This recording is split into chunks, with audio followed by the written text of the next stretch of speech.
आज हम बना रहे हैं जबरदस्त चिकन टिक्का ईद स्पेशल। हाँ जी, ईद के लिए मैंने इसको मैरिनेट करके पहले से रखा हुआ था और ईद वाले दिन इसको बनाया है और आज ईद के दूसरे दिन मैं आपके लिए इसको अपलोड कर रही हूँ। बहुत ही मज़े का बना था, बहुत ही ज़बरदस्त इसकी मैरिनेशन थी, इंस्पायर्ड बाय फूड साइंटिस्ट। चलें ये देखें, 2 टेबलस्पून अदरक और लहसुन का पेस्ट है, 2 टेबलस्पून ही हरी मिर्चों का पेस्ट है।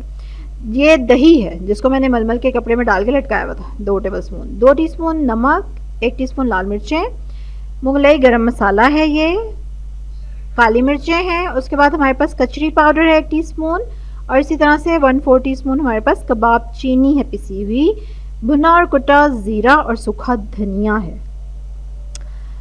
3 टेबलस्पून हम इसमें सिरका डालेंगे, एप्पल साइडर विनेगर। चलो जी, हम सारी चीज़ को मिक्स करते हैं। बहुत ही मज़े का फ्लेवर आया था। मुगलाई गरम मसाले की रेसिपी मैं बहुत जल्दी अपलोड करने वाली हूँ, तब तक आप नॉर्मल गरम मसाला भी डाल सकते हैं। अच्छा ये देखें, पीसेस को आपने अच्छे से मसाला लगा लेना है, कट गहरे लगाने हैं, जहाँ पे ज़्यादा गोश्त है वहाँ पे गहरे ज़्यादा कट लगाने हैं। मैरिनेट करके मैंने इसको तकरीबन 3 दिन के लिए रखा, यानी कि इसको मैरिनेट करके फ्रीज़र में फ्रीज़ कर दिया।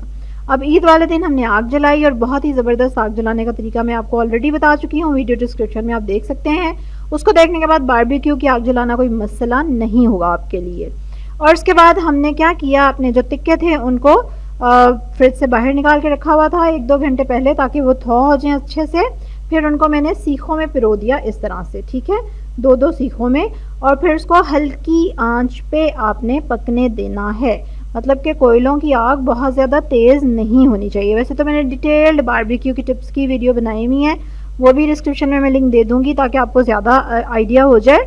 और इनको आपने अच्छे से कुक होने देना है। जब एक साइड से थोड़ा सा कलर आ जाएगा then we will change the side, और फिर अब इस वाली साइड पे हम ऑयल लगाएंगे। साथ ही मैंने टमाटर और प्याज इस तरह से जाली पे रख के बना लिए, ताकि वो भी बहुत मज़े के लगते हैं बारबेक्यू के साथ खाने में। ठीक हो गया, बच्चों ने तो ऐसे एंजॉय किया और मैंने नान के साथ खाया, क्योंकि मैंने डिसाइड किया था इस ईद पे बारबेक्यू चलेगा। ये देखिए, हरी मिर्चें भी मैंने इस तरह से बारबेक्यू रोस्ट कर ली थी, बहुत ही मज़े की लगी।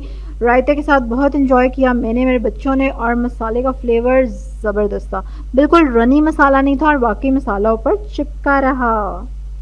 ठीक है, चलें जी, अब ये वीडियो, हाँ जी मैंने आपको बताया था इंस्पायर्ड बाय फूड साइंटिस्ट, उनका भी मैं लिंक नीचे दे दूंगी। बहुत अच्छी वीडियोस उनकी होती हैं, वो भी आप देख सकते हैं। अब आप जल्दी से लाइक करेंगे मेरी वीडियो को, सब्सक्राइब करेंगे मेरे चैनल को, बेल आइकन पे ज़रूर क्लिक करेंगे।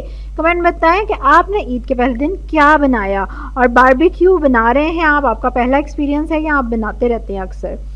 बारबेक्यू से रिलेटेड अगर कोई और भी आपको प्रॉब्लम लगता हो कि हमें ये आती है तो आप ज़रूर पूछ सकते हैं मेरे से। अपने ईद के फर्स्ट डे का व्लॉग मैंने अपने स्कूल वाले चैनल पे शेयर किया है और उसको देख सकते हैं आप। उसका डिस्क्रिप्शन में लिंक भी मैं दे देती हूँ, वरना चैनल का लिंक भी डिस्क्रिप्शन में है, तो अगर कोई इंटरेस्टेड हो व्लॉग देखने में तो वो भी देख सकता है जाके। कल एक और ज़बरदस्त सी रेसिपी के साथ आपसे मुलाकात होगी, तब तक के लिए अल्लाह हाफिज़ और ईद मुबारक।